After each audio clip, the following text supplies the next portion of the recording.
మరియు చుట్టుపక్కల ఉన్నటువంటి పాఠశాల ఉపాధ్యాయులు, ప్రధానోపాధ్యాయులు మరియు పిల్లల తల్లిదండ్రులు, అధికారులు, అనధికారులు మరియు ప్రజాప్రతినిధులు, పత్రికా సోదరులు వాళ్ళందరూ కూడా గొప్ప కులమత భేదం లేకున్నటువంటి పండుగ వాతావరణం సృష్టించినందుకు మీ అందరికీ కూడా నా యొక్క కృతజ్ఞతలు తెలియజేస్తున్నాను. ముఖ్యంగా పాఠశాలలో పట్ల ఇటువంటి కార్యక్రమాలు చాలా తక్కువగా జరుపుకుంటారు. ఎందుకంటే ప్రతి కార్యక్రమం కూడా ఆర్థికమైనటువంటి ఫైనాన్షియల్ పైన ఆధారపడి ఉంది. ఏ కార్యక్రమం చేసినా డబ్బు అవసరం. ఎవరిని అడిగినా డబ్బు ఎందుకయా, ఈ కార్యక్రమం ఎందుకు అంటారు. ఒక పెద్ద అధికారి, ఒక పెద్ద నాయకుడు ఏమన్నాడంటే, అరే ఎందుకు అనవసరంగా మీరు డబ్బులు ఖర్చు పెట్టుకుంటున్నారు, మరియు ఒక చిన్న బ్లేమ్ వచ్చే అవకాశాలు ఉంటాయి. ఏం సార్ అంటే, పిల్లల తల్లిదండ్రులు పైసలు అడిగితే ఊళ్ళో ఒక తప్పు మెసేజ్ వెళ్ళిపోతుంది మాట. కానీ ఏదేమైనప్పటికీ నిస్వార్థంగా మన హెడ్ మాస్టర్ గారు ఖాజా మొయినుద్దీన్ వారి యొక్క చొరవతో, వారి యొక్క ఉల్లాసంతో, ఇది డ్యూటీ అంటే 10 to 4:15, డ్యూటీ అంటే 10 to 4.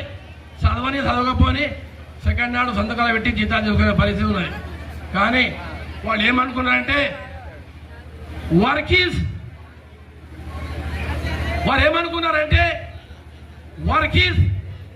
Hour identification.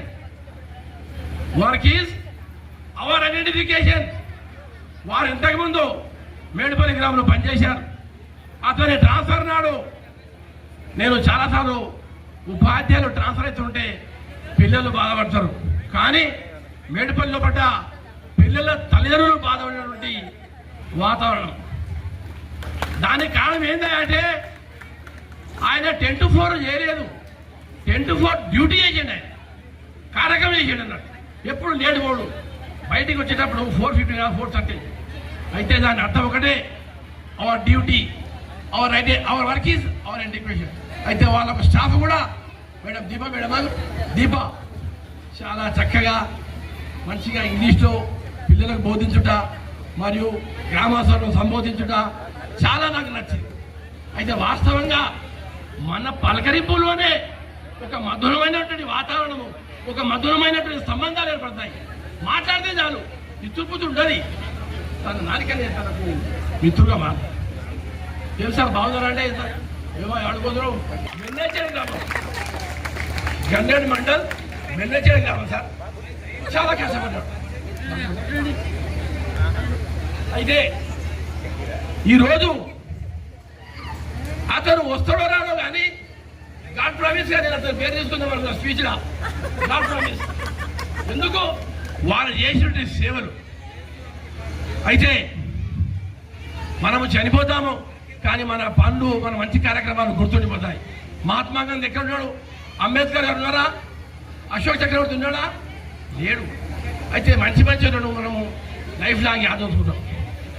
అయితే కొడుకులు మల్క శివయ్య గారు, ఈయన పెద్ద కొడుకు ఎంపీడీఓ రోషా గారు నెంబర్ కూర్చోవలసి వచ్చింది. అదృష్టవంతునే భావిస్తున్నా. అయితే వీరిద్దరు తమ్ములు కూడా గవర్నమెంట్ జాబ్. దీనికి కారణము వాళ్ళ ఫాదర్ చేసిన శ్రద్ధ మాత్రమే. ఫాదర్ చదువు రాదు, అతను థర్డ్ క్లాస్ చదివే. ప్రయత్నమే పురుష లక్షణం, ఫలితమే దేవాది.